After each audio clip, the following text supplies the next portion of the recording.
नमस्कार, डेली 24 भारत देख रहे हैं आप। मैं हूं आपके साथ सुरभि राजपूत। स्वागत है आप सभी का हमारी खास पेशकश में। ग्रेटर नोएडा में एक शख्स ने जमीन के बदले मिले मुआवजे के लाखों रुपए को दिव्यांग बच्चों और गरीब मासूम बच्चों की शिक्षा पर खर्च कर दिए ताकि वो मासूम बच्चे पढ़कर देश को मजबूत बनाने में अपनी अहम भूमिका निभा सके। बोडाकी गांव के रहने वाले शख्स जुग्गी बस्ती में रहने वाले हजारों बच्चों के बेहतर भविष्य की किरण बनकर उभरे हैं। इस शख्स के द्वारा किए गए काम ने इन बच्चों के भविष्य को और ज्यादा बेहतर बना दिया है। इतना ही नहीं, फिल्म अभिनेता सोनू सूद से लेकर बॉलीवुड के बादशाह कहे जाने वाले अमिताभ बच्चन भी इनकी प्रशंसा कर चुके हैं। क्या है पूरी खबर, देखिए इस रिपोर्ट में। भारत के प्रधानमंत्री के द्वारा चलाए जा रहे कैंपेन सबको शिक्षा सबको ज्ञान को धरातल पर लाने के लिए एक शख्स ने न केवल अपनी जमीन के बदले मुआवजे के पैसे को खर्च कर दिया, बल्कि सबको शिक्षा का अधिकार है ताकि पढ़ लिख कर अपने और अपने देश का विकास किया जा सके। और इसी सोच के साथ ग्रेटर नोएडा के बोडाकी गांव रहने वाले जितेंद्र भाटी ने लगभग 5 साल पहले जीवन ज्योति शिक्षा समिति के नाम से एक ट्रस्ट बनाया और इस ट्रस्ट के माध्यम से स्लम बस्तियों और झुग्गी झोपड़ियों में रहने वाले दिव्यांग और मासूम बच्चों को फ्री शिक्षा देना शुरू कर दी। जितेंद्र भाटी का कहना है कि उनके स्कूल में आज 143 बच्चे फ्री शिक्षा ले रहे हैं और इसके साथ ही इन बच्चों को कंप्यूटर के साथ साथ स्कूल में पढ़ने वाले बच्चों को सिलाई भी सिखाई जाती है। स्कूल में पढ़ने वाले बच्चों का कहना है कि वो रोज स्कूल में आते हैं, शिक्षा प्राप्त करते हैं।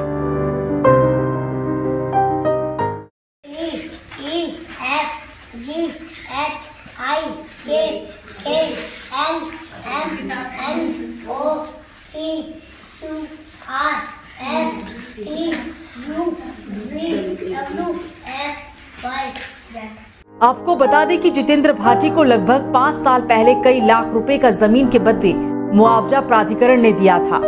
उस पैसे को जितेंद्र भाटी ने इन मासूम बच्चों की शिक्षा पर खर्च करने की सोची और जीवन ज्योति शिक्षा समिति ट्रस्ट बनाई और मासूम बच्चों को झुग्गी झोपड़ी और स्लम बस्तियों में लाकर यहाँ पर फ्री शिक्षा देना शुरू कर दी। शिक्षा से जुड़े इस काम के चलते जितेंद्र भाटी कई सेलिब्रिटी से भी मिल चुके हैं। फिल्म अभिनेता सोनू सूद से लेकर फिल्म इंडस्ट्री के बिग बॉस कहे जाने वाले अमिताभ बच्चन, उपासना सिंह और नीरज भारद्वाज के साथ कॉमेडी किंग राजू श्रीवास्तव भी उनके काम की सराहना कर चुके हैं। नमस्कार, मेरा नाम है। मैं एक गरीब परिवार में से हूँ। मैं देश के प्रधानमंत्री श्री नरेंद्र मोदी जी से निवेदन करती हूँ। मैं जीवन ज्योति शिक्षा समिति ट्रस्ट में पढ़ती हूँ। श्री जितेंद्र सिंह भाटी सैकड़ों गरीब अनाथ बच्चों को मुफ्त शिक्षा, मुफ्त भोजन प्रदान कर रहे हैं। मेरा आपसे निवेदन है, अपनी संज्ञान में लेकर संस्कार की मदद करें। ये संस्था हमने बोडाकी एक्सटेंशन जो विकसित हुआ न्यू बोडाकी, उसमें खोला है जी। ये 5 वर्ष पहले इस सेक्टर विकसित हुआ था, तो उसी सेक्टर में हमने 4 वर्ष से संस्था को चला रहे हैं गरीब बच्चों की मदद के लिए। कितने बच्चे इसमें पढ़ते हैं? हमारे पास में 143 बच्चे हैं जी अभी फ़िलहाल में। उसमें कुछ लेडीज़ भी हैं जिनको हम सिलाई मशीन वगैरह, कुछ बच्चियाँ भी हैं और कुछ बच्चों को ऐसा है कि जो अदर से हमारे पुलिस विभाग से हमारे पास आए थे और वो बच्चे पुलिस विभाग के द्वारा वापसी चले गए क्योंकि उनके माता पिता वगैरह प्राप्त हो गए। तो ये कौन बच्चे हैं जो झुग्गी झोपड़ियों में रहते हैं, स्लम बस्तियों में रहते हैं, उनको आप एजुकेशन? जी, ये सब बच्चे ये गरीब झुग्गियों के ही हैं जी। जो बाहर से लोग आके हमारे यहाँ पे कुछ माली वगैरह, कुछ लेबर वगैरह, कुछ ऐसे कार्य करते हैं और वो अपने काम की वजह से बच्चों को शिक्षा के प्रति जागृत नहीं कर पाते हैं। तो हमने इस चीज़ पे गहन मंथन किया और सोच विचार किया कि हम जैसे आसपास में घूमते हैं, कोरोना काल में भी हमने काफ़ी जगहों पर बच्चों के लिए सामान वैसे भी वितरण किए थे। तो उसी चीज़ को देखते देखते कई जगह हमें दिखा कि शिक्षा के प्रति इनमें कोई जागरूकता नहीं है। तो हमने जीवन ज्योति शिक्षा समिति ट्रस्ट की स्थापना की और बच्चों को निःशुल्क शिक्षा देने की हमने मुहिम चलाई है और उसके साथ में हम उनको भोजन की व्यवस्था भी कराते हैं। मतलब बच्चे आपके स्कूल में आते हैं, उन्हें फ्री एजुकेशन देते हैं, बुक और खाना? जी, हम सभी चीज़ की व्यवस्था करते हैं जी, बुक वगैरह की भी और सुबह के टाइम में नाश्ते खाने की वगैरह भी की। तो हम सभी की व्यवस्था अपनी तरफ से ही कर रहे हैं। तो इसका कोई फी ली जाती है? नहीं सर, ये सब निःशुल्क है सर। अच्छा, वो सब अपने दम से ही कर रहे हैं सर। इस स्कूल में पढ़ने वाले मासूम बच्चों से जब हमारी टीम ने बातचीत की तो मासूम बच्चे फराटेदार इंग्लिश और मैथ के सवालों का जवाब देते हुए नजर आए।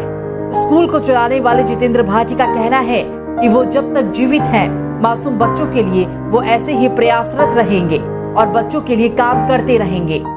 कहते हैं कि वो जिंदगी ही क्या जो दूसरों के काम न आए। ग्रेटर नोएडा के बोड़ाकी के रहने वाले जितेंद्र भाटी के द्वारा इस कहावत को पूरा करते हुए उन्होंने न केवल अपनी पुश्तैनी जमीन के बदले प्राधिकरण से मिले लाखों रुपए को पहले ग्रेटर नोएडा में एक स्कूल बनाया, स्कूल बनाने के बाद इस स्कूल के अंदर इन गरीब बच्चों को चिन्हित किया और चिन्हित करने के बाद इस स्कूल में उन बच्चों को फ्री शिक्षा देनी शुरू कर दी। जितेंद्र भाटी का कहना है कि मूक बधिर बच्चों के साथ साथ गरीब बच्चों को वो फ्री स्कूल में शिक्षा देते हैं। इसके साथ ही स्कूल में पढ़ने वाली लड़कियों को सिलाई और कढ़ाई का भी काम सिखाया जाता है। जितेंद्र भाटी के द्वारा चलाए गए इस मुहिम से खुश होकर फिल्म अभिनेता सोनू सूद, राजू श्रीवास्तव, उपासना सिंह सहित फिल्म इंडस्ट्री के बादशाह कहे जाने वाले अमिताभ बच्चन के द्वारा जितेंद्र भाटी की प्रशंसा की गई है। जितेंद्र भाटी के द्वारा की गई इस पहल के बाद न केवल बच्चों के भविष्य उज्जवल होते हुए नजर आ रहे हैं, बल्कि सवाल ये खड़ा होता है कि जिन गरीब बच्चों को सरकारी इलाज या फिर शिक्षा नहीं मिल पाती है, जितेंद्र भाटी उन बच्चों को चिन्हित कर अपने स्कूल में फ्री शिक्षा देने के साथ साथ उनके खाने पीने और उनकी देखभाल करने का काम करते हैं। कैमरामैन कैलाश के साथ ताहिर सैफी, डेली 24 भारत, ग्रेटर नोएडा।